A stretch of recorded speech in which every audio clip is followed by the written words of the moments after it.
Good morning. We're happy beautiful morning in Rome to have with us His Excellency Archbishop Maroun Laham.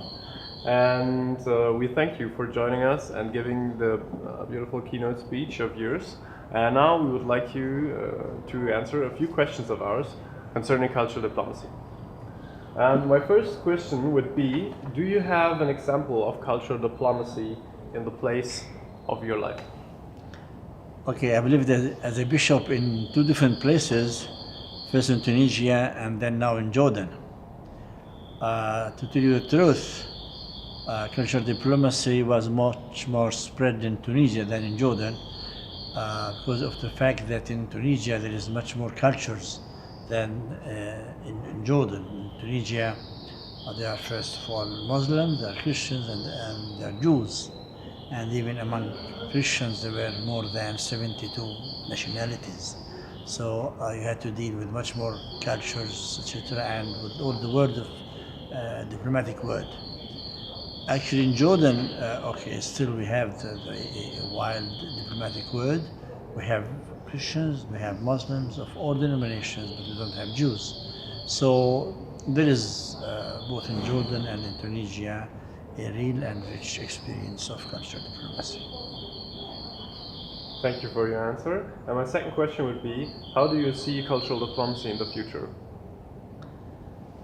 I think that they have to collaborate because culture is a very important component of the society, and diplomacy also is a very important component of the society, and both they have to deal with values and religions, since our colloquium here talks about the role of religions in the peace and cultural diplomacy. I think that they have to collaborate because cultures, diplomacy, and religions have an aim, which is the good of everybody and the commonwealth of everybody.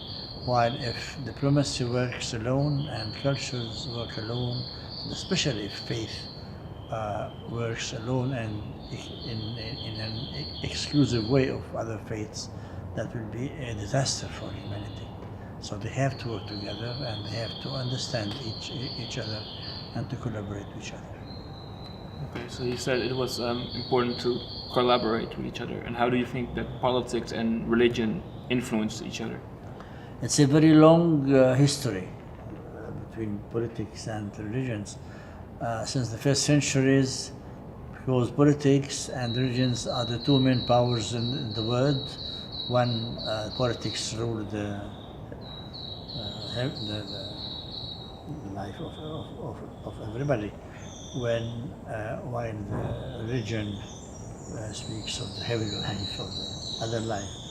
And wherever and whenever politics are stronger than the feelings of faith, faith is under the supervision of politics, and it is very bad both for politics and for religions.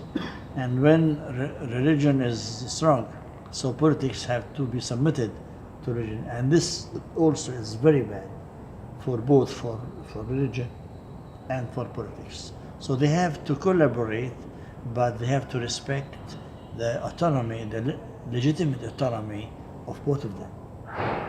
The political world has its own autonomy and the religious life has its own autonomy, but both have to collaborate, respecting the limits.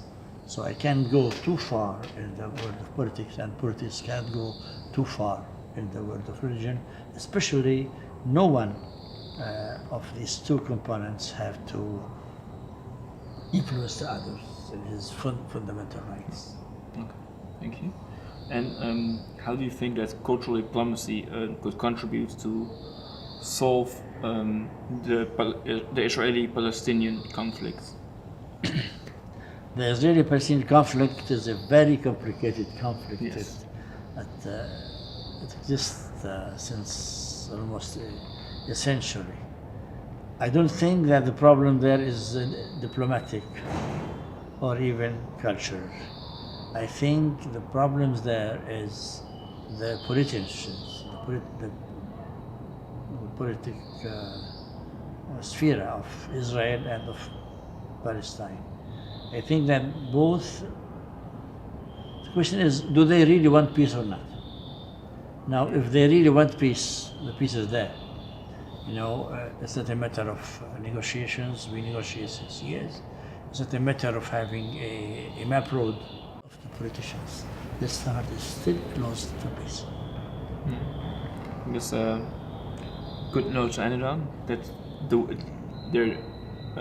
what is needed for peace is like the will. Yes, the good will. Yes, the will. And we'd like to thank you for your time. And it was really an honor and a privilege to have you here today.